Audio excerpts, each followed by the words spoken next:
దేవుని పరిశుద్ధ నామానికి కలుగును గాక.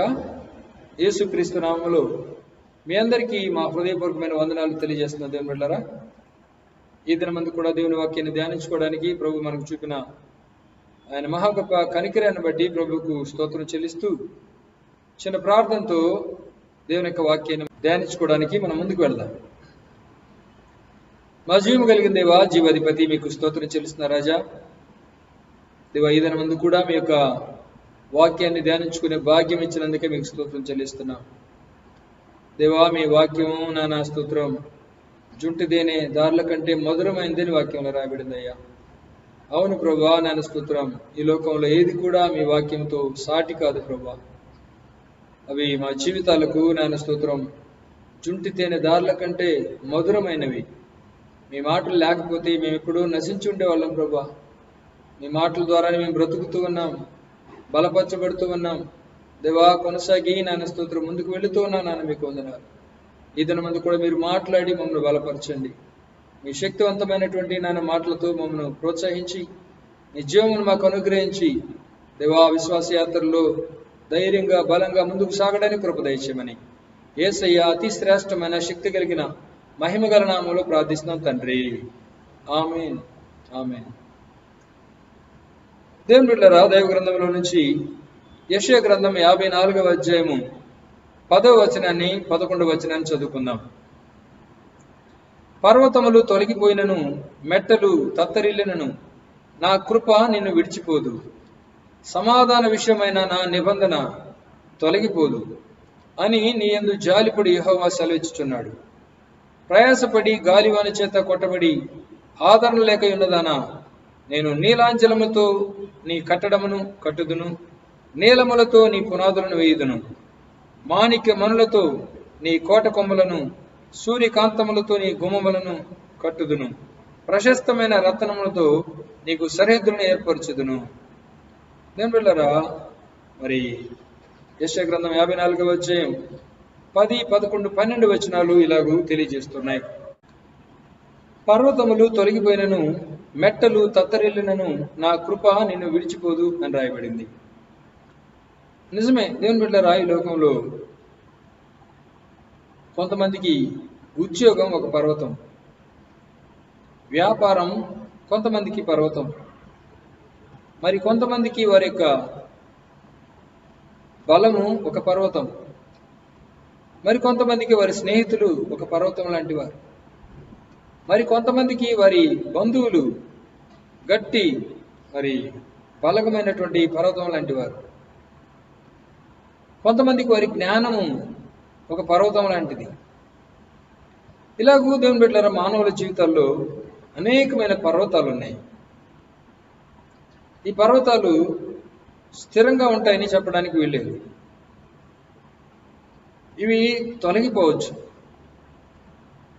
మరి చిన్న చిన్న మెట్టల్ లాంటి బలమో, లేకపోతే స్నేహితులు, లేకపోతే ఇరుగు పొరుగు వారో, లేకపోతే ఆస్తులు, ఇవన్నీ కూడా తత్తరిల్లొచ్చు. కానీ దేవుని బిడ్డలారా, నా కృప నిన్ను విడిచిపోదు అని దేవుడు మనకు వాగ్దానం చేస్తున్నాడు.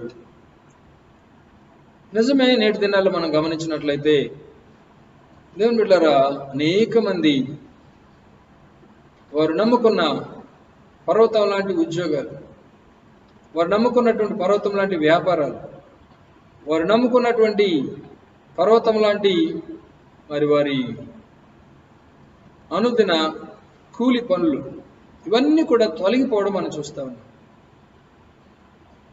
పాపం పెద్ద పెద్ద మహాపట్టణాలకు ఆయా ప్రాంతాల నుంచి ప్రజలు వలసగా వచ్చి కూలి పనులు చేసుకుంటూ, పర్వాలేదు ఈ చెన్నై మహాపట్నంలో, లేకపోతే హైదరాబాద్ మహాపట్నంలో, లేకపోతే ముంబై మహాపట్నంలో మనం కూలి చేసుకుని బ్రతకొచ్చు అని దేవుని బిడ్డలారా ఆశపడి పర్వతంలాగా వాటిని నమ్ముకొని వచ్చిన అనేక వలస కూలీలు చేసేదేమి లేక దేవుని బిడ్డలారా వారి వారి ప్రాంతాలకు తిరుగుముఖం పట్టడం మనం చూస్తూ ఉన్నాం.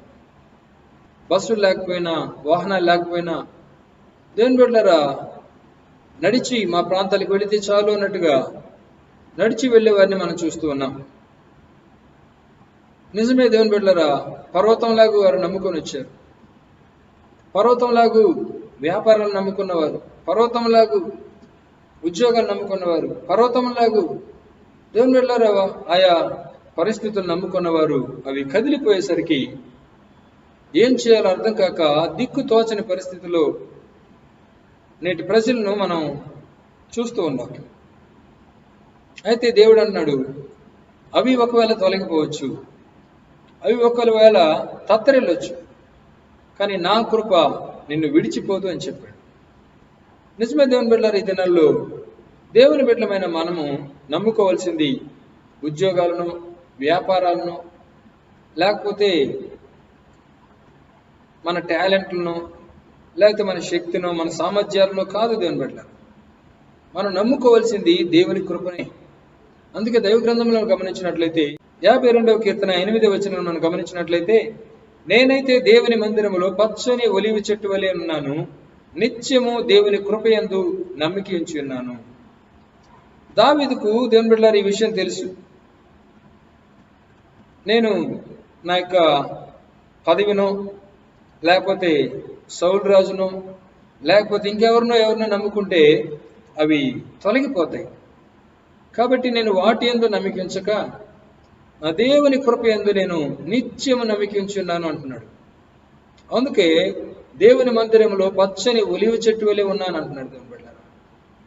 నిజమే, ఈ దినాల్లో దేవుని బిడ్డలమైన మనము జరుగుతున్నటువంటి పరిస్థితులను బట్టి ఇకెన్నటికి కూడా దేని మీద కూడా నమ్మకం ఉంచకుండా దేవుని కృపనే నమ్ముకుని జీవించాలన్నది ఈ యొక్క మరి కరోనా పరిస్థితులు మనకు బోధిస్తున్న విషయాలు దేవుని బిడ్డలారా. మనం ఎప్పుడు ఇలాగ ఊహించలేదు. మన వ్యాపారాలు మూసివేయాల్సి వస్తుంది, మన ఉద్యోగాలకు వెళ్లకుండా మరి లాక్డౌన్లో ఉండాల్సి వచ్చింది, మరి వలస కూలీలు ఇలాగూ దేవుని బిడ్డలారా గుంపులుగా తెగలుగా మరలా వారి ప్రాంతానికి వెళ్ళిపోవాల్సి వస్తుందని ఎవరూ ఊహించలేదు. ఎంతో ఆశలతో దేవుని బిడ్డలారా మరి కొండంత ఆశలతో ప్రజలు పట్టణాలకు రాగా, కొండంత ఆశలతో ప్రజలు ఉద్యోగాలు చేసుకుంటుండగా, కొండంత ఆశలతో ప్రజలు వ్యాపారాలు చేసుకుంటుండగా సడన్గా ఇవన్నీ కదిలిపోయాయి. ఒక్కసారిగా ఇవన్నీ తత్తరిల్లిపోయాయి. దేవుని బిడ్డలారా గమనించినట్లయితే దేవుని కృపయందు నమ్మికించిన వారు మాత్రం వారు కదలకుండా ఉన్నారు. దేవుని కృపయందు నమ్మిక ఉంచని వారు ఉద్యోగముల మీద, వ్యాపారముల మీద, కూలీల మీద, దేవుని బిడ్డలారా మనుషుల మీద ఆధారపడిన వారు ఎవ్వరు కూడా దేవుని బిడ్డలారా ధైర్యంగా ఉండలేకపోయారు. అందుకే దేవుడు ఇక్కడ సెలవిస్తున్నాడు, పర్వతములు తొలగిపోయినను, మెట్టలు తత్తరిల్లినను, నా కృప నిన్ను విడిచిపోదు, సమాధాన విషయమైన నా నిబంధన తొలగిపోదు. దేవుని బిడ్డలారా ఈ దినాలు ఎంతో మంది సమాధానాన్ని కోల్పోవడం మనం చూస్తున్నాం. ఈ బ్రతుకు ఎలాగు అని ఆత్మహత్య చేసుకున్న వారిని మనం చూస్తున్నాం.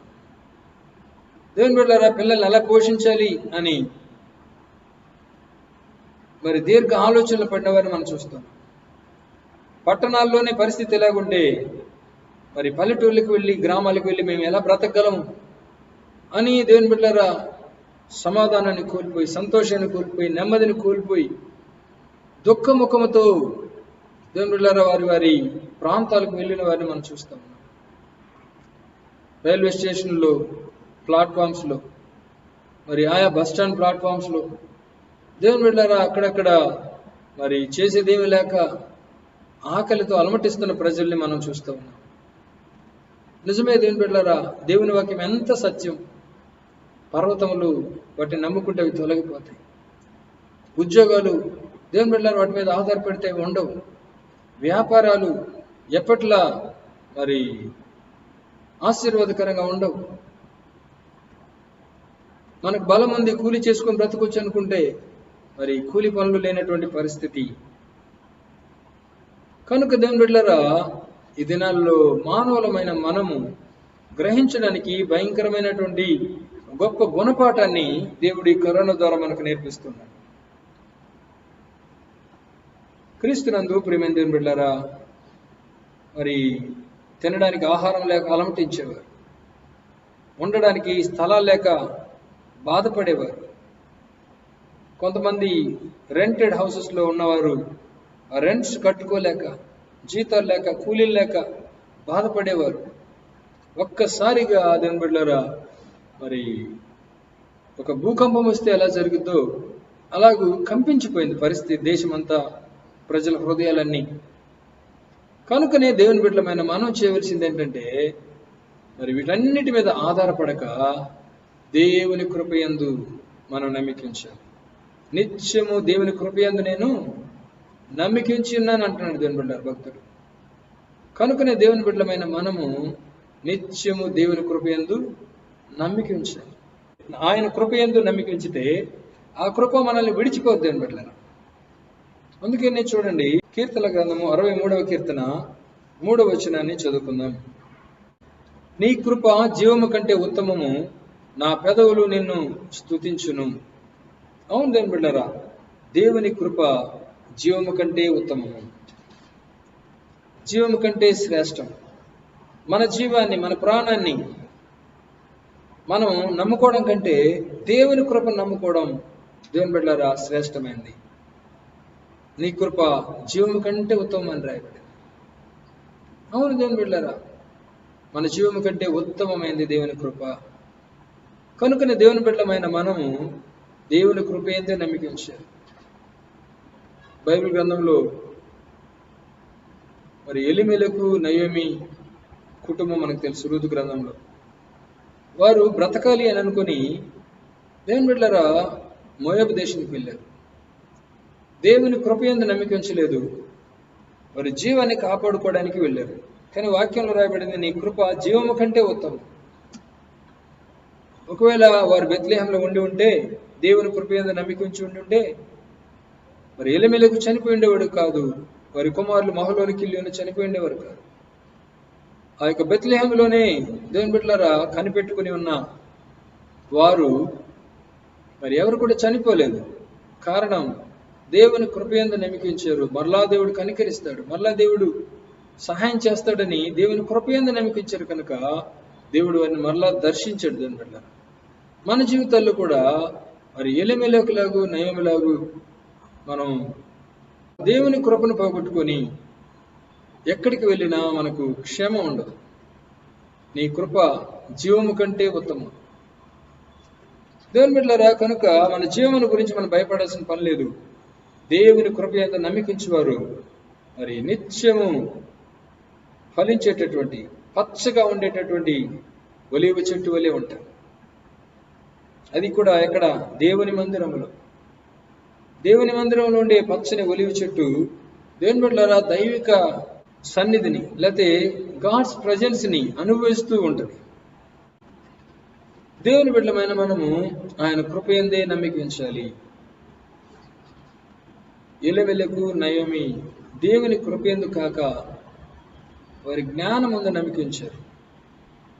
దేవుని బిడ్డలారా, దేవుని కృప కంటే వారి జీవమే వారికి ప్రాముఖ్యంగా కనబడింది, ఉత్తమంగా కనబడింది. కనుక దేవుని బిడ్డలారా, దేవుని కృపయందు నమ్మికించేవారు దేవుని మందిరంలోని పచ్చని ఒలివ చెట్టు వలె ఉంటారు. దేవుని బిడ్డలారా,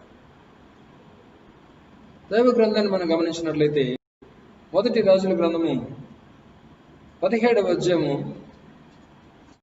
2వ వచనాన్ని చదువుదాం. పిమ్మట యెహోవాకు అతనికి ప్రత్యక్షమై, నీవు ఇచ్చటి నుండి తూర్పు వైపునకు పోయి యోర్దానికి ఎదురుగానున్న కేరీతు వాగు దగ్గర దాగిండుము. ఆ వాగు నీరు నీవు త్రాగుదువు. అచ్చటికి నీకు ఆహారం తెచ్చినట్లు నేను కాకోలములకు ఆజ్ఞాపించి తిని అని అతనికి తెలియజేయగా, అతడు పోయి యెహోవా సెలవు చొప్పున యోర్దానికి ఎదురుగానున్న కేరీతు వాగు దగ్గర నివాసం చేసెను. అక్కడ కాకోలములు ఉదయమందు రొట్టెను మాంసమును, అస్తమయమందు రొట్టెను మాంసమును అతని ఎదుగు తీసుకుని వచ్చుచుండెను. అతడు వాగు నీరు త్రాగుచూ వచ్చెను. కొంతకాలమైన తరువాత దేశంలో వర్షము లేక ఆ నీరు ఎండిపోయింది. ఇక్కడ ఏలియాను గురించి మనం చదువుతున్నాం. దేవుని బిడ్డలారా, గమనించినట్లయితే దేశమంతా కరువు, 3.5 సంవత్సరం మరి వర్షము పడలేదు. దేశమంతా భయంకరమైనటువంటి కరువుతో నింపబడింది. ఏలియా దేవుని మీద ఆధారపడిన వ్యక్తి, దేవుని కృపయందు నమ్మికించిన వ్యక్తి. దేవుని బిడ్డలారా, ఇప్పుడు ఏలియాను గురించి, లేకపోతే ఏలియా విషయంలో దేవుడు శ్రద్ధ తీసుకుంటున్నాడు. శ్రద్ధ తీసుకుని అంటున్నాడు, నీవు మరి ఇచ్చటి నుండి తూర్పు వైపునకు పోయి యోర్దానుకు ఎదురుగానున్న కేరీతు వాగు దగ్గర దాగి ఉండుము. ఆ వాగు దగ్గర ఉండు, అక్కడికి నేను కాకుల చేత నీకు ఆహారం పంపిస్తాను. ఆ వాగు నీరు తాగుతూ ఆ కాకుల చేత నేను పంపిస్తున్న ఆహారాన్ని తిని అక్కడ ఉండమని దేవుని బిడ్డలారా ఏలీయాకి చెప్పడం మనం చూస్తున్నాం. ఏలీయా పట్ల దేవునికి ఉన్నటువంటి గొప్ప కృప చూడండి. ఏలీయా దేవుని మీద ఆధారపడిన దైవజనుడు, దేవుని కృపయందు నమ్మికించిన దైవజనుడు కనుక దేవుని బిడ్డలారా దేవుడు ఏం చేశాడంటే మరి ఏలీయాను పోషించే బాధ్యత దేవుడు తీసుకున్నాడు.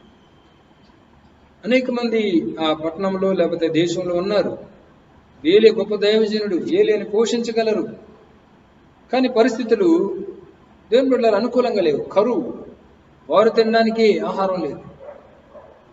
అలాంటి పరిస్థితులు దేవుడు ఏం చేశాడంటే ఏలీయాకు తన కృపను విడిచిపోనివ్వకుండా, తన కృపను దేవుని బిడ్డలారా ఇలాంటి క్లిష్ట పరిస్థితుల్లో, కరువుల పరిస్థితుల్లో దేవునికి చూపడం, దేవుడు తనకు ఏలీయాకు కృప చూపడం మనం చూస్తున్నాం.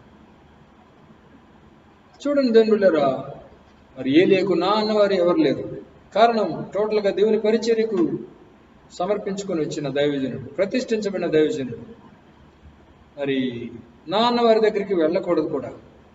దేవుని మీద ఆధారపడకుండా, దేవుని మీద ఆనుకోకుండా మనుషుల మీద ఆధారపడకూడదు.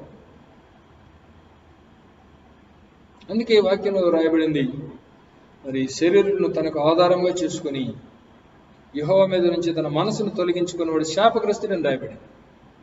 అవును, దేని వల్ల ఎప్పుడైతే మనము మనుషుల మీద ఆధారపడతామో దేవుని మీద నుంచి మన మనసు తొలగిపోతుంది. కనుక ఏలీయా ఏం చేశాడంటే దేవుని మీద ఆధారపడ్డాడు.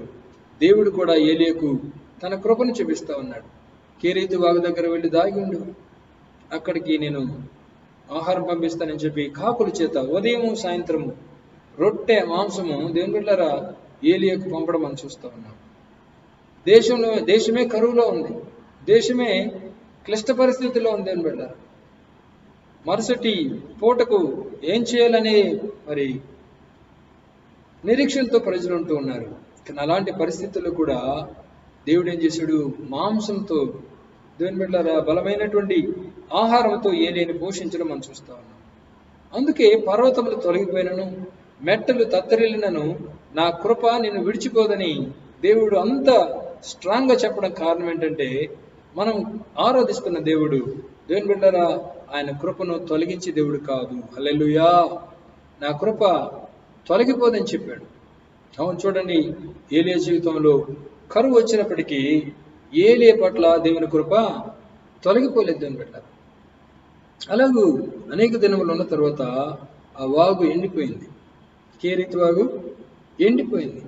ఎండిపోయిన తర్వాత ఏలీయా మరి కంగారు పడకముందే, ఏలీయా అయ్యా వాగు ఎండిపోతుంది, నా పరిస్థితి ఏంటి అని ప్రార్థించక ముందే దేవుడు ఏం చేస్తున్నాడంటే మరి 8వ వచనం, 1 రాజుల గ్రంథం 17వ అధ్యాయము 8వ వచనం 7 నుంచి చదువుదాం. కొంతకాలమైన తర్వాత దేశంలో వర్షం లేక ఆ నీరు ఎండిపోయాను, అనగా వాగు నీరు ఎండిపోయింది. అంతటా యెహోవా అతనికి ప్రత్యక్షమై ఇలాగూ సెలవిచ్చెను, నీవు సీదోను పట్ల సంబంధమైన సారెపతు అను ఊరికి పోయి అచ్చట ఉండుము, నిన్ను పోషించుటకు అచ్చటున్న ఒక విధవరాలికి నేను సెలవిచ్చితని. హల్లెలూయా. దేవుని బిడ్డలారా వాగు ఎండిపోయింది. దేవుడే వెళ్ళమన్నాడు వాగు దగ్గరికి. దేవుని మాట మేరకు అక్కడికి వెళ్ళి ఉన్నాడు. కొంతకాలానికి వాగు ఎండిపోయింది. అలాంటి పరిస్థితుల్లో దేవుడు మరి వాగు ఎండిపోయింది కదా నేనేం చేయను అనలేదు. దేవుని బిడ్డలారా దేవుడు శ్రద్ధ తీసుకున్నాడు. మరి నువ్వు బయలుదేరి సీదోను పట్ల సంబంధమైన సారెపతును ఊరికి వెళ్ళు, అక్కడ నిన్ను పోషించడానికి ఒక విధవరాలికి నేను ఆజ్ఞాపించాను. దేవుని బిడ్డలారా దేవుని కృప ఒక వ్యక్తిని ఎలా వెంటాడుతుందో చూస్తున్నాం. దేవుని కృప ఒక వ్యక్తిని విడిచిపోకుండా ఎలా తోడుగా ఉంటుందో మనం చూస్తున్నాం. అది గమనించినట్లయితే ఆ సారెపతు గ్రామానికి వెళ్ళమన్నాడు, విధవరాలికి ఆజ్ఞాపించాడంట. ధనవంతులకు లేకపోతే గొప్పవారికో లేకపోతే ఇంకెవరికో దేవుని బిడ్డలారా ఆజ్ఞాపించలేదు, కానీ ఒక పేద విధవరాలికి ఆజ్ఞాపించాడు. ఆ విషయాలు మనకు తెలుసు. ఆ పేద విధవరాలు మరి పుల్లలు ఏరుకోవడానికి ఆ పొలంకి వచ్చింది. అమ్మా కొంచెం మంచినీళ్ళు తీసుకురమ్మంటే సరే అని వెళ్ళబోతుండగా అలాగే ఒక రొట్టె చేసుకుని తీసుకురమ్మా అని చెప్పాడు ఏలియా.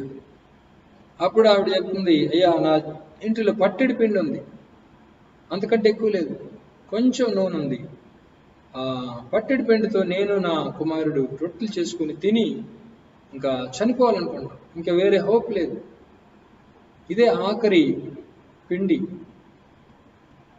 అని చెప్పినప్పుడు దైవజన్ చెప్పాడు, భయపడొద్దమ్మా, నువ్వు మొదటి రొట్టెని తీసుకురా, దేవుడి కరువు కాలం అంతా నిన్ను పోషిస్తాడు అని చెప్పాడు. దేవుని బిడ్డలారా, గమనించినట్లయితే అటు ఏలియాను ఇటు పేద విధవరాల్ని, తన కుమారుణ్ణి, తన ఇంటి వారిని కరువు కాలంలో దేవుడు ఎలా పోషించాడో, ఆయన కృప వారికి ఎలా తోడుగా ఉంచి, ఆయన కృప వారిని విడిచిపోకుండా ఎలా వారిని కరువు కాలంలో భద్రపరిచాడో, పోషించాడో మనం చూస్తాం. చూడండి దేవుని బిడ్డలారా, మనం ఆరాధిస్తున్న దేవుడు ఏదో మాట ఇచ్చి అలాగ వదిలేసే దేవుడు కాదు.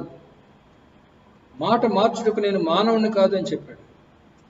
ఒకవేళ నువ్వు నమ్ముకున్న పర్వతాలు తొలగిపోవచ్చు, నువ్వు నమ్ముకున్న మెట్టలు తత్తరిల్లొచ్చు, నువ్వు నమ్ముకున్న ఉద్యోగాలు పోవచ్చు, నువ్వు నమ్ముకున్న వ్యాపారాలు దివాలా తీయచ్చు, నువ్వు నమ్ముకున్న నీ యొక్క బలము, నువ్వు నమ్ముకున్న నీ స్నేహితులు, నువ్వు నమ్ముకున్న నీ బంధువులు, నువ్వు నమ్ముకున్న ఎవరైనా వారు తొలగిపోవచ్చు, కానీ మరి నా కృప మాత్రం నిన్ను విడిచిపోదు, నా సమాధాన సంబంధమైన నిబంధన తొలగిపోదని చెప్పాడు.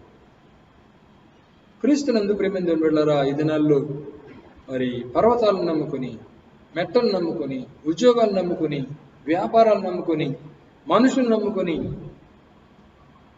తత్తరిల్లే వారిని ఎంతో మందిని మనం చూస్తూ ఉంటున్నాం.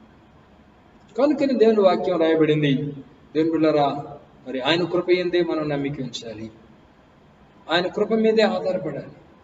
ఆయన కృప మీద ఆధారపడిన ఏలియాను దేవుని బిడ్డ ఎలా ఆశ్చర్యకరంగా పోషించాడో, నడిపించాడో మనం చూస్తున్నాం. ఆయన కృప మీద ఆధారపడిన బెత్లెహేములో ఉన్న ప్రజలను దేవుడు ఎలా పోషించాడో మనం చూస్తున్నాం. కృప మీద ఆధారపడకుండా దేవుని బిడ్డలారా, మోయాబు దేశం వెళ్ళిన ఎలిమెలెకు నయోమి వారు ఎంత నష్టపోయారో మనం చూస్తా ఉన్నాం. కనుక దేవుని బిడ్డలారా, ఈ దినాల్లో దేవుని బిడ్డలమైన మనము తొలగిపోని దేవుని కృప మీద, విడిచిపోని దేవుని కృప మీద ఎల్లప్పుడూ మనల్ని పచ్చగా ఒలివ మొక్కల వలె, ఒలివ చెట్టు వలె మరి చిగురింపచేసే దేవుని కృప మీద మనం నమ్మకం ఉంచాలి, ఆ కృప మీద ఆధారపడాలి. దేవుని బిడ్డలారా, అనేక సార్లు మనం ధ్యానించుకున్నాం, ఈ కృప దేవుడు ఎవరికి ఇస్తాడంటే మరి ఆయన అహంకారులను ఎదిరించి దీనులకు తన కృపనిచ్చునని రాయబడింది. యెహోవా యందు భయభక్తులు గల వారిని ఆయన కృప ఆవరించునని రాయబడింది. కనుక దేవునికి భయపడుతూ దీనులంగా ఈ లోకంలో మనం జీవిస్తే దేవుని బిడ్డలారా, దేవుని కృప మనకు దొరుకుతుంటుంది. దేవుని కృప మనల్ని విడిచిపోకుండా ఉంటుంది. దేవుని కృప మనల్ని చిగురింప చేస్తూ ఉంటుంది. భక్తులైన పౌలు కూడా ఆయన బలహీనత నిమిత్తం ప్రార్థన చేశాడు, అయ్యా ఈ యొక్క ముళ్ళు నా యొద్ద నుంచి తొలగించు అని ముమ్మారు ప్రార్థన చేశాడు. దేవుని బిడ్డలారా, ప్రభు చెప్పిన మాట ఏంటంటే, నా కృప నీకు చాలును, నీ బలహీనత యందు నా బలము పరిపూర్ణమవుతుందని చెప్పాడు. అవును దేవుని బిడ్డలారా, దేవుని కృప మనల్ని విడిచిపెట్టి పోకుండా మనతో ఉండడమే కాకుండా, దేవుని బిడ్డలారా, దేవుని కృప మనల్ని పచ్చని ఒలివ చెట్టు వలె చిగురింపు చేయడమే మాత్రమే కాకుండా, దేవుని కృప దేవుని బిడ్డలారా మనల్ని కరువు కాలంలో పోషించేది మాత్రమే కాకుండా, దేవుని కృప ఎలా ఉందంట, ఆ కృప మన బలహీనతల్లో దేవుని బిడ్డలారా ఆయన బలాన్ని పరిపూర్ణం చేస్తుంది. నా కృప నీకు చాలు, my grace is sufficient for the అంటున్నాడు. అవును దేవుని బిడ్డలారా, ఈ లోకంలో దేవుని కృప యందు మాత్రం మనం నమ్మికించగలిగితే ఆ కృప చాలు, ఆ కృప మనకు చాలు. కృప మీద దేవుని బిడ్డలారా లక్షల కొలది, కోట్ల కొలది పాటలు ఉన్నాయి. కృపని నమ్ముకుని భక్తులు పాడి ఆయన నామాన్ని మహింపరిచిన పాటలు ఎన్నో ఉన్నాయి. నీ కృప తప్ప వేరొకటి లేదు ప్రభువా అని పాడిన పాటలు, నీ కృప నాకు చాలును అని పాడిన పాటలు, నీ కృపయే నాకు ఆధారం అని పాడిన పాటలు. దేవుని బిడ్డలారా గమనించినట్లయితే దేవుని కృప మనల్ని విడిచిపెట్టి తొలగిపోదు. పర్వతాలకు వాళ్ళు తొలగిపోవచ్చు, మెట్టలు తత్తరిల్లొచ్చు, నా కృప నిన్ను విడిచిపోదు. సమాధాన విషయమైన నా నిబంధన తొలగిపోదు అని నీ యందు జాలిపడి యెహోవా సెలవిచ్చుచున్నాడు. ఎందుకు ఆ కృప మన నుంచి తొలగిపోనివ్వలేదంటే, ఎందుకు ఆ కృప మన నుంచి తీసివేయలేదంటే, ఎందుకు ఆ కృప మన నుంచి దేవుని బిడ్డలారా దూరం చేయలేదంటే, ఆయన మన యందు జాలి పడుతూ ఉన్నాడు, ఆయన మన యందు కనికరపడుతూ ఉన్నాడు, ఆయన మన యందు దయ చూపిస్తూ ఉన్నాడు, ఆయన మన యందు జాలి పడుతున్నందువలన ఆ కృప మనల్ని విడిచిపెట్టి తొలగిపోవట్లేదు. దేవుని బిడ్డలారా, మనలో ఏదో పెద్ద క్వాలిఫికేషన్ ఉందనో, మనలో ఏదో మంచి గుణగణాలు ఉన్నాయని కాదు, కానీ మన మీద జాలి పడుతున్నాడు యేసయ్య. ఆ కృప కానీ మనకు లేకపోతే, ఆ కృప మాత్రం మన దగ్గర నుంచి తీసివేస్తే, దేవుని బిడ్డలారా గమనించినట్లయితే మనం ఏమాత్రం నిలబడలేం. దేవుడు అంటున్నాడు, నేను సౌలుకు దూరం చేసినట్లుగా నా కృప నీకు దూరం చేయను అంటున్నాడు. మనకు తెలుసు దేవుని బిడ్డలారా, సౌలుకు దేవుని కృప ఎలా దూరమైందో. సౌలుకు దేవుని కృప దూరమైన తర్వాత సౌలు ఎంత మరి ఆదరణ లేనివాడిగా, ఆశ్రయం లేనివాడిగా మారాడు మనం చూస్తాం. యుద్ధంలో దేవుని కృపను పోగొట్టుకున్న సౌలు మరి శత్రు సైన్యం చేతిలో చిక్కి ఓడిపోతూ ఉన్నాడు. ఆ సమయంలో దేవుని బిడ్డలారా సహాయం చేయడానికి ఒక సోది చెప్పే స్త్రీ దగ్గరికి వెళ్ళి నా కోసం సమూయేలును రప్పించమని చెప్పినప్పుడు, దేవుని బిడ్డలారా సమూయేలును రప్పిస్తుంది ఆ స్త్రీ. రప్పించినప్పుడు సహాయం చేయమని సమూయేలును అడగగా, దేవుడు నీకు పగవాడు కాగా నేనేం చేయగలను అన్నాడు. దేవుడు నిన్ను విడిచి నీకు పగవాడు కాగా నేనేం చేయగలను సమూయేలు చెప్పాడు. దేవుని కృప ఒక వ్యక్తి పోగొట్టుకుంటే దేవుని బిడ్డలారా ఆ వ్యక్తికి దేవుడు పగవాడు అవుతాడు. ఆ వ్యక్తికి దేవుడు ఏం సహాయం చేయడు. ఇంకా ఎంత మొత్తుకున్నా, ఎంత దేవుని బిడ్డలారా బ్రతిమలాడినా, ఒక వ్యక్తి ఒకసారి కృపను పోగొట్టుకుంటే గట్టి పరిస్థితుల్లో కూడా రాదు. తర్వాత దినాల్లో సౌలు ఎలా చనిపోయాడో మనకు తెలుసు. దేవుని బిడ్డలారా యుద్ధంలో ఓడిపోతుండగా సున్నతి లేని వారి చేతిలో చనిపోవడం కంటే నాకై నేనే ఆత్మహత్య చేసుకోవడం, చనిపోవడం బెటర్ అనుకుని తన ఈటి మీద పడిపోయాడు. ఈటి మీద పడి కూడా చావలేదు. తల తిప్పుతూ బాధపడుతూ ఉండగా పక్కన ఉన్నటువంటి ఆయుధాలు మోసే అతని అమాలేకుడైనటువంటి అతని ఆయుధాలు మోసేవాడికి చెప్పి నా మీద పడి నన్ను చంపు అని చెప్పాడు. దేవుని బిడ్డలారా అమాలేకుని చేతిలో చనిపోయాడు. ఒకప్పుడు అమాలేకుల్ని తుత్తునీలుగా చంపేయమని చెప్పాడు, నాశనం చేయమన్నాడు దేవుడు. కానీ అమాలేకుల్లో రాజును బ్రతకనిచ్చాడు, కొన్నింటిని బ్రతకనిచ్చాడు. ఏ అమాలేకుల్ని అయితే బ్రతకనిచ్చాడో అదే అమాలేకుల చేత సౌలు చనిపోవడం మనం చూస్తూ ఉన్నాం. కారణం దేవుని కృప పోగొట్టుకున్నాడు. అలాగే యేసేవు కూడా దేవుని కృపను పోగొట్టుకున్నాడు. ఆ తర్వాత ఆశీర్వాదం పొందగోరి ఎంతో దుఃఖంతో ఏడ్చాడంట దేవుని బిడ్డలారా. కానీ ఆశీర్వాదం పొందడానికి అవకాశం లేకుండా విడిచిపెట్టబడిందని రాయబడింది. దేవుని వాక్యం ఉంటున్న ప్రియ దేవుని బిడ్డలారా, ఒక వ్యక్తి దేవుని కృపను నిర్లక్ష్యం చేస్తే, దేవుని కృపను పోగొట్టుకుంటే ఎంత నష్టపోతాడో మనం చూస్తున్నాం. అదే సమయంలో పర్వతాలు తొలగిన, మెట్టలు తత్తరిన నా కృప నిన్ను విడిచిపోదనే దేవుడు చెప్పాడు. విడిచిపోని దేవుని కృప ఒక వ్యక్తిని విడిచిపోయిందంటే ఇంకా ఆ వ్యక్తి ఎంతగా దేవుని దుఃఖ పెడితే, ఎంతగా దేవుని బాధ పెడితే, ఎంతగా దేవుని నొప్పిస్తే అతను ఆ కృప విడిచిపోయిందో మీరు ఒకసారి ఆలోచించండి. మరి సంసోను గురించి మనకు తెలుసు. సంసోను మరి దేవుని యొక్క ఆత్మచేత అభిషేకించబడినవాడు, నాజీరు చేయబడినవాడు. దేవుని బిడ్డలారా గమనించినట్లయితే దేవుని కోసం బ్రతుకుతున్నవాడు. దేవుడు తన ఆత్మతో అభిషేకించి, తన ఆత్మతో నింపి, తన ఆత్మతో రేపి ఫిలిష్తీయుల మీద పగ తీర్చుకోవడానికి సంసోనుని దేవుడు వాడుకుంటున్నాడు. అలాంటి పరిస్థితుల్లో మరి దెలీలా మీద మోహంతో దెలీలా వద్దకు వెళ్ళాడు. దెలీలా చేత మోసపోయాడు. దెలీలా అతనికి మరి గుండు చేసింది, వెంట్రుకలన్నీ కట్ చేసింది అని వెళ్ళారా. గమనించినట్లయితే ఆ వెంట్రుకలన్నీ కట్ చేసిన తర్వాత బలం పోయింది, బలహీనుడయ్యాడు.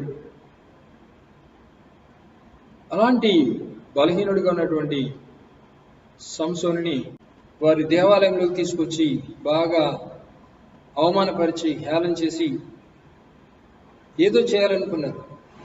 ఒకవేళ వారి దేవతకు బలిగా ఇవ్వడానికి కూడా సిద్ధపడ్డారేమో.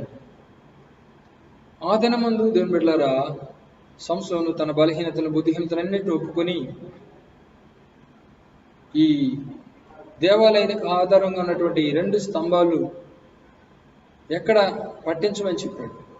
ఆ దేవాలయమునకు ఆధారంగా ఉన్న ఆ 2 స్తంభాలను పట్టుకొని దేవుని సన్నిధిలో ప్రార్థన చేస్తున్నాడు, ఏడుస్తూ కన్నీటితో. ఒక్కసారి నన్ను బలపరిస్తే, ఒక్కసారి నాకు కృప చూపిస్తే, నా ఈ 2 కళ్ళ నిమిత్తం ఈ ఫిలిష్తీయులందరి మీద పగ తీర్చుకుంటాను ప్రభా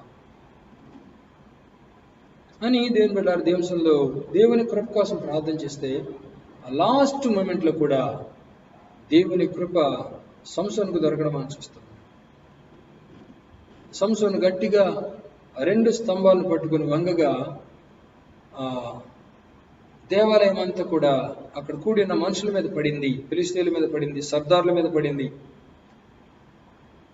గమనించినట్లయితే అతను బ్రతికిన దినములన్నిటి కూడా అతను చనిపోతున్నప్పుడు మరి చంపిన ఫిలిష్తీయుల లెక్క చాలా ఎక్కువని రాయబడింది. ఆఖరి మూమెంట్లో కూడా సంసోనుకు దేవుడు తన కృపను దూరం చేయకుండా దేవుని కృపను అనుగ్రహించడం మనం చూస్తూ ఉన్నాం. అవును దేవుని బిడ్డలారా, మనం ఆరాధిస్తున్న దేవుడు మన యందు జాలిపడే దేవుడు, మన యందు కనికరం ఉంచే దేవుడు. మన పరిస్థితులను బట్టి, మన బలహీనతలను బట్టి మన మీద జాలిపడే దేవుడు దేవుని బిడ్డలారా. అందుకే ఆయన కృప మనల్ని విడిచిపోదు. చూడండి, ఇర్మీయా గ్రంథం 31వ అధ్యాయము 3వ వచనాన్ని మనం గమనించినట్లయితే, చాలా కాలం క్రిందట యెహోవా నాకు ప్రత్యక్షమై ఇట్లనెను, శాశ్వతమైన ప్రేమతో నేను నిన్ను ప్రేమించుచున్నాను కనుక విడువక నీ ఎడల కృప చూపుచున్నాను. చాలా కాలం క్రిందట దేవుడు ప్రత్యక్షమై చెప్పిన మాట ఏంటంటే, శాశ్వతమైన ప్రేమతో నేను నిన్ను ప్రేమించున్నాను కనుక నీ ఎడల కృప చూపుచున్నాను. అవును దేవుని బిడ్డలారా, మనము ఆరాధిస్తున్న దేవుడు ఏదో నిన్న ఈరోజు ప్రేమించే దేవుడు కాదు. శాశ్వతమైన ప్రేమతో మనం ప్రేమిస్తాం. తల్లి గర్భంలో మనం రూపింపబడక మునుపు నుంచే, జగత్తు పునాది వేయబడక ముందే క్రీస్తులో మనల్ని ఎన్నుకొని మనల్ని ప్రేమిస్తూ ఉన్నాడు దేవుని బిడ్డలారా. అది నిన్న ఈరోజు ప్రేమ కాదు, శాశ్వతమైన ప్రేమ. It is eternal love. శాశ్వతమైన ప్రేమతో ప్రేమిస్తున్నాను కనుక విడువక నీ ఎడల కృప చూపుతూ ఉన్నాను. ఎందుకు ఆయన మన ఎడల విడవకుండా కృప చూపుతున్నాడంటే, శాశ్వతమైన ప్రేమతో మనం ప్రేమిస్తున్నాడు. శాశ్వతమైన ప్రేమ అంటే దేవుని బిడ్డలారా దానికి ముగింపు ఉండదు. ఎటర్నల్ లవ్, నిత్యమైనటువంటి ప్రేమ. ఈ దినాల్లో మన బలహీనతలను బట్టి, మన బుద్ధిహీనతలను బట్టి, మన అవిధేయతలను బట్టి, మన అజ్ఞానాన్ని బట్టి దేవుడు ఒకవేళ శిక్షిస్తే దేవుని బిడ్డలారా మనం ఎవరు కూడా నిలబడలేము. అదే 130 కీర్తనలో రాయబడింది, ప్రభువా నీవు దోషములను కనిపెట్టి చూచిన ఎడల ఎవడు నిలవగలడు? ఆయనను జనులు నీ యందు భయభక్తులు నిలిపినట్లు నీ యొద్ద క్షమాపణ దొరుకుతున్నది. దేవుడు ఎందుకు కృప చూపిస్తున్నాడు, క్షమిస్తున్నాడు, కనికరిస్తున్నాడు అంటే ఆయన యందు మనం భయభక్తులు నిలపడానికి, ఆయన కొరకు బ్రతకడానికి. కనుక దేవుని బిడ్డలారా ఈ దినాలలో మనం పర్వతాలైనటువంటి ఉద్యోగాలను, పర్వతాలైనటువంటి వ్యాపారాలను, పర్వతాల లాంటి మనుషులను, పర్వతాల లాంటి బంధువులను, పర్వతాల లాంటి బలాన్ని, పర్వతాల లాంటి జ్ఞానాన్ని మనం మనం వాటి మీద ఆధారపడక దేవుని మీదనే మనం ఆధారపడాలి. ఉదాహరణకు గమనించినట్లయితే, ఒక వ్యక్తి బాగా రన్నింగ్ రేస్లో బాగా పరిగెత్తున్నాడు అనుకోండి, అతనికి కాలు విరిగితే మరలా అతను ఆ పోటీలో పాల్గొనగలడా? ఒకవేళ లేటెస్ట్ టెక్నాలజీతో మరి ఆర్టిఫిషియల్ లెగ్స్ వేసినప్పటికీ అంత స్పీడ్గా పరిగెత్తలేడు. అలాగే ఏదని బిడ్డారా, దేవుడు మనకు కళ్ళనిచ్చాడు. కళ్ళు పోయాయి అనుకోండి, మనం ఈ కంప్యూటర్ వర్క్స్, ల్యాప్టాప్ వర్క్స్ ఇవన్నీ చేయగలమా? చేయలేము. దాని వల్ల దేవుడు మనకు అన్ని టాలెంట్స్ ఇచ్చిన ఆరోగ్యం లేకపోతే మనం చేయగలమా? శరీరం సహకరించకపోతే మనం చేయగలమా? కాబట్టి ఇవన్నీ కూడా దేవుని కృపచేతనే మనం పొందుకుంటున్నాం. అన్ని పొందుకొని ఆయన కృపను దేవుని బిడ్డలారా మనం త్రోసివేస్తే దేవుడు ఎంత దుఃఖపడతాడు? మనల్నేమో మరి శాశ్వతమైన ప్రేమతో ప్రేమిస్తాడు, విడువక మన ఎట్లా కృప చూపుతా ఉన్నాడు. అయితే మనం ఏం చేస్తున్నాము? శాశ్వతమైన కృపను ప్రక్కన పెట్టి, శాశ్వతమైన ప్రేమను ప్రక్కన పెట్టి దేవుని బిడ్డలారా లోకంలో ఉన్న వాటిని నమ్ముకుంటూ ఉన్నాం. ఏలియా తర్వాత ఏలియాకు శిష్యుడిగా ఎలీషా ఉన్నాడు. ఏలియా పరలోకానికి ఎత్తబడేటప్పుడు ఎలీషా వెంబడించి వెంబడించి వెంబడించి నీ ఆత్మలో నాకు 2 పాలు ఇస్తే కానీ నేను విడిచిపెట్టనన్నాడు. ఎన్నోసార్లు ఏలియా ఇక్కడే ఆగిపో, నేను ఇంకా ముందుకు వెళ్తున్నాను, నేను బేతేలుకి వెళ్తున్నాను, ఎరుకోకి వెళ్తున్నాను, యోర్దానికి వెళ్తున్నాను చెప్పిన ఎలీషా విడిచిపెట్టలేదు. అని పెట్టారా, నీ ఆత్మలో నాకు 2 పాలు కావాలని వెంబడించాడు. అలాగే పొందుకున్నాడు. కానీ ఎలీషా తర్వాత ఎలీషా శిష్యుడైన గెహజీ ఏం చేశాడు? ఎలీషా వల్లే దేవుని బిడ్డలారా గెహజీ కూడా ఎలీషాను వెంబడించాల్సింది బదులుగా మరి నయమాను డబ్బును వెంబడించాడు. నయమాను డబ్బుతో హ్యాపీగా బ్రతకొచ్చు అనుకున్నాడు. ఆ డబ్బును నయమాను ఇచ్చేటటువంటి బహుమానాలని ఒక పర్వతంలాగా నమ్ముకున్నాడు. ఆఖరికి దేవుని బిడ్డలారా కుష్ఠరోగంతో దేవుని యొక్క పరిచయను పోగొట్టుకున్నాడు. వాక్యాన్ని చూస్తున్నాం. దేవుని సన్నిధి నుంచి వెళ్ళిపోయాడని చూస్తున్నాం. ఆ కుష్ఠరోగం తనతో ఆగిందా అంటే ఆగలేదు.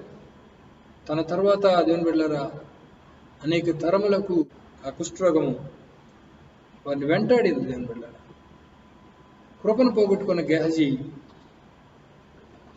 జీవితాన్ని చూడండి. తన యొక్క తదనంతరం తన యొక్క సంతానానికి అంటుకున్న కుష్ఠరోగాన్ని చూడండి. కాబట్టి దేవుని బిడ్డలైనటువంటి మనము దేవుడు సూటిగా గట్టిగా చెప్తున్నాడు, పర్వతాలు నీ జీవితంలో తొలగిపోవచ్చు, మెట్టలు నీ జీవితంలో తొలగిపోవచ్చు, అయితే నా కృప నిన్ను విడిచిపోదు. నా సమాధానమైన నిబంధన తొలగిపోదు. ఎల్లప్పుడూ నా సమాధానం నీకు ఇస్తాను. ఎల్లప్పుడూ నా కృపను నిన్ను విడిచిపోనీయకుండా నా కృపతో నిన్ను వెంటాడుతాను నిత్యరాజ్యం చేరేంత వరకు. ఆ కృప నిన్ను బలపరుస్తూ ఉంటుంది, నేను ప్రోత్సాహపరుస్తుంటుంది, నేను నిలబెడుతూ ఉంటుంది, నేను నాకు సాక్షిగా స్థిరపరుస్తుంటుంది. ఆ కృప ద్వారానే నువ్వు నిత్యరాజ్యానికి వస్తావు అని దేవుడు సెలవిస్తూ ఉంటే ఈ దినాల్లో పర్వతాలను నమ్ముకుంటున్నాం, మెట్టలను నమ్ముకుంటున్నాం. దేవుని బిడ్డలారా లోక సంబంధమైన వాటిని నమ్ముకుంటున్నాం, లోక సంబంధమైన వాటి మీద ఆధారపడుతున్నాం. బైబిల్ అంతటి మనం గమనించినట్లయితే దేవుని మీద ఆధారపడిన భక్తులు ఎలా జీవించారు, లోకం మీద లోక సంబంధమైన వాటి మీద ఆధారపడిన వారు ఎలా నాశనం అయిపోయారు దేవుని వాక్యం మనకు తేటగా సెలవిస్తాం. మన కళ్ళ ముందు అనేక మందిని మనం చూస్తూ ఉన్నాం. డబ్బు మీద ఆధారపడిన వారిని, అధికారం మీద ఆధారపడిన వారిని, వారి హోదాల మీద ఆధారపడిన వారిని, వారి వ్యాపారాల మీద ఆధారపడిన వారిని, వారి ఉద్యోగాల మీద ఆధారపడిన వారిని మనం చూస్తూ ఉన్నాం. దేవుళ్ళ ఆఖరికి వట్టి చేతులతో ఉండడం మనం చూస్తాం.